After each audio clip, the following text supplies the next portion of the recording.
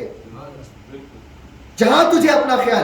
اب اس کی مثال آپ پوچھیں, موسیٰ چلے کوہ طور پر, تیزی کے ساتھ میں آگے بڑھتے ہیں, اللہ رکا دیتا, آواز دیتا ہے موسیٰ کو, یا موسیٰ فخلعنا علیک انک بالوادی المقدس طویٰ. کس جرأت کے ساتھ تیزی سے آتے ہو؟ نیت خراب نہیں تھی, اللہ کے دیدار اور اللہ کے کلام کے لیے تیزی سے بڑھ رہے تھے. موسیٰ بڑھ رہے تھے. حاضرین مکرم, چشم تصور میں لائیے کہ موسیٰ علیہ السلام ہو اور اللہ کا بلاوا ہو تو کیسے بھاگتا ہے کوئی. لیکن بے ادبی کا بھاگنا اس فرمان کے اوپر بھی فوقیت نہیں رکھتا کہ حکم کی پیروی بھی ادب پہ کی جائے. جو بے ادب بن کر حکم کی پیروی کرتا ہے وہ پیروی اللہ کو قبول نہیں. تو بے ادبی سے آ رہے تھے, نالین پیر میں پہنے ہوئے, پہاڑ پر ہی تو آ رہے تھے. وہ کون سا اللہ کا مقام تھا یا اللہ کا گھر تھا؟ وہ طور جہاں پہ موسیٰ جا رہے تھے وہ اللہ کا گھر تو نہیں تھا, لیکن کہا کہ جہاں اللہ بات کرے وہ بھی مقدس جگہ.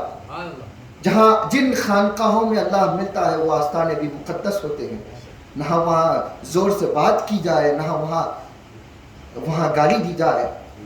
زیر آسماں از عرش نازک تر, نفس گم کردہ می آید جنید و بایزیدی جا. کہ یہی تو جگہ ہے کہ جہاں پہ جنید و بایزید بھی جن اپنے مشائخین کے پاس جاتے تو اپنی نفس, اپنی سانس کو بھی تیزی کے ساتھ, اس کی آواز کو بھی آنا پسند نہیں کرتے تھے. اور آپ کھڑے ہو کر بڑی بڑی باتیں کر دیتے ہیں جرأت کے ساتھ میں. تو حاضرین مکرم کہا وَاصْبِرْ, صبر کر. ابھی صرف دو واقعات سنا کر اس صبر کے معاملے کو یہیں پہ ہم گفتگو کو لپیٹتے ہیں, کیونکہ اس کے اندر بہت سارے معنی و مفاہیم ہیں.